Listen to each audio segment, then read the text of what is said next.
This video will be a complete tutorial on how to host a Minecraft Java Edition server on your PC with all the steps to get there. I will also explain what each step does so you can understand what's going on. Now, for friends to be able to join the server, before you continue so we don't waste time, make sure that you have access and permission to mess with your router, as that will be required to let your friends join from a different house. If you're hosting for only people at your house, don't worry about that. Now that you've confirmed that, let's get started.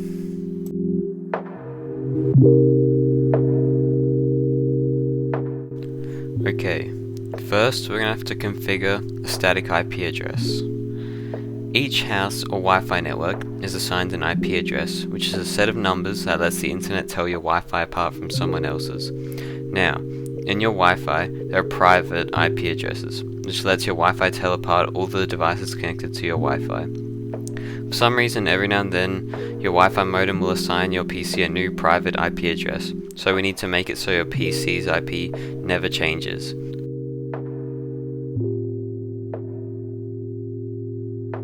To do that, we will need to open the Start menu on Windows and search up Control Panel, then open it. Now press Network and Internet, then Network and Sharing Center. Now you will see a Wi-Fi network you are connected to. You now want to click your Wi-Fi network, highlighted in blue, next to Connections. A pop-up should appear like this. Now you want to press Properties, the blue and yellow shield symbol, then double-click Internet Protocol version 4, TCP/IPv4. Now you should see these options. With this here, we want to open a command prompt by searching it in the Start menu, then opening it. With this command prompt, type in ipconfig/all and it will list details about your private IP address. Look for IPv4 address under wireless LAN adapter, or if you use Ethernet adapter. You now want to go back to the control panel and click Use the following IP address. Type in the first three numbers that are listed as IPv4 address in command prompt, then whatever number you like, preferably between 10 to 100 is the last one. As for DNS server, go back to command prompt and under the same place you found IPv4, look for DNS servers and copy those into the preferred DNS server spot. Now you're going to want to type in your default gateway, which is just your IP address, but the last number is 1. You can also see it in the command prompt. And then click subnet mask and it'll automatically fill it in for you. Now just press OK on everything and you can close it. Now this step is done. Okay, now we have to allow certain ports through the firewall. Basically, ports are the same thing as IP addresses, but rather than telling apart devices, it tells apart services on a device. We have to tell Windows to allow the ports for Minecraft so we can run servers online.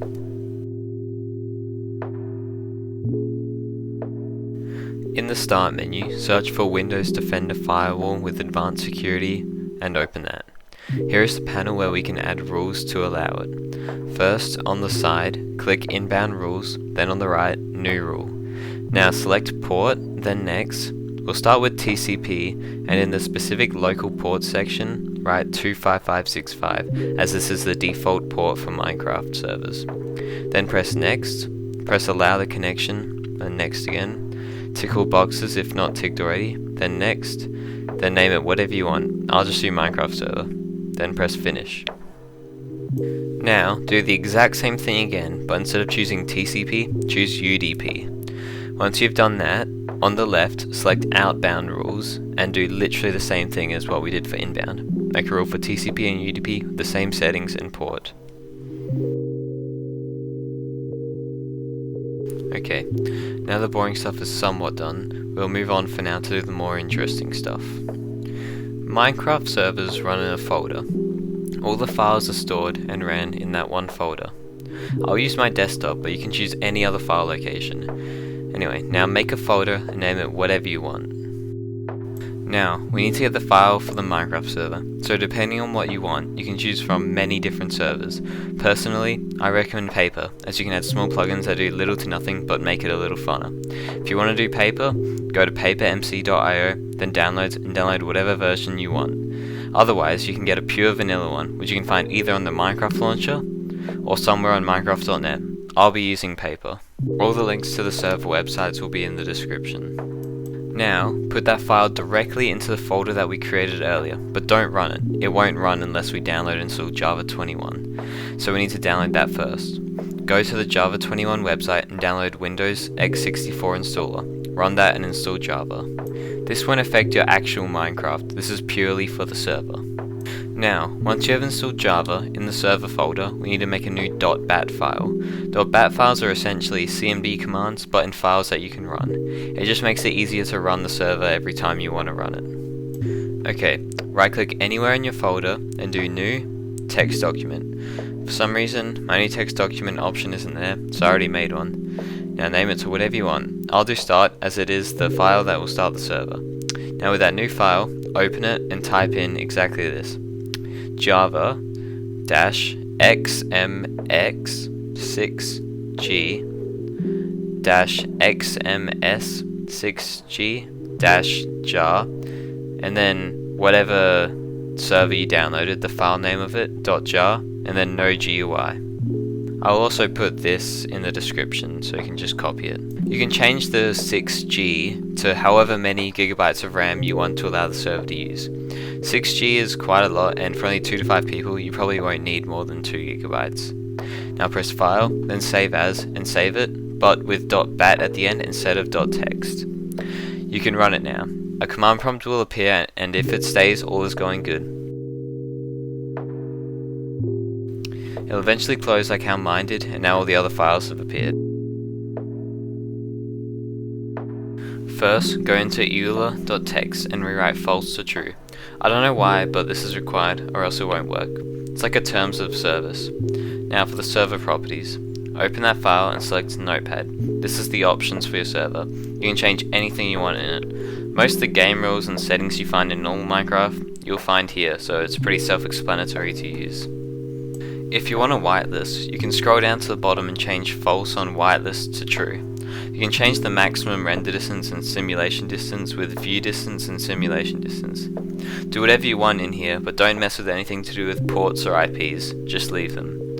One thing I recommend is setting the spawn protection to 0, because otherwise non-operators won't be able to break stuff or play stuff at spawn.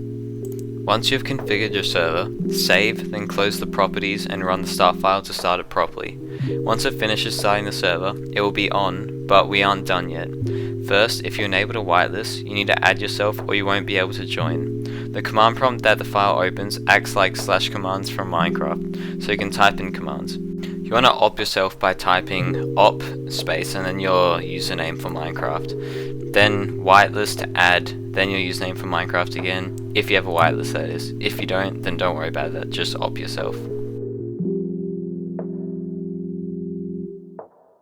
Now you can test out your server by yourself. To make sure you can join it, open Minecraft on the version you chose the server to be.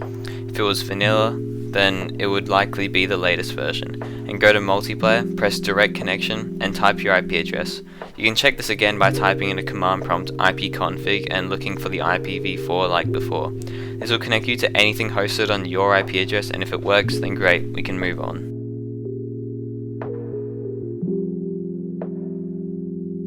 Okay, so to make it online so people from other networks can join, you'll need access to your gateway on your router.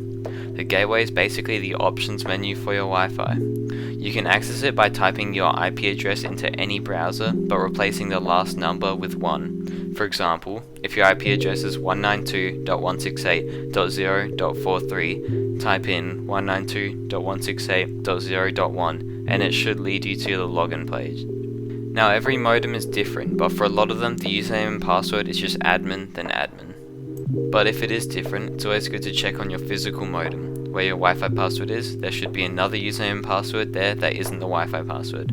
That would be it.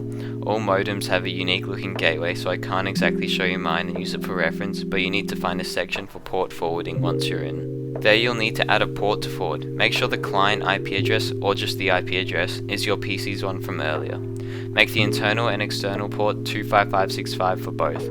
Now make sure it's for both TCP and UDP. Now we are ready to test other people online.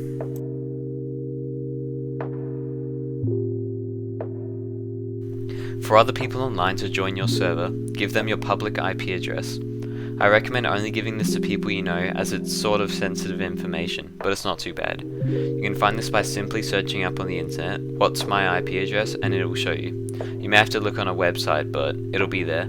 Anyone who puts that address into their Minecraft server address section will be able to join your server. That is the full tutorial on how to make your very own Minecraft server complete. Also, one last thing, if you want to add plugins to a paper server, put the .jar files directly into the plugins folder and it will sort itself out. I will make another video on how to make the server address not just numbers but something more interesting like hypixel.net at some point. Enjoy playing Minecraft with your friends.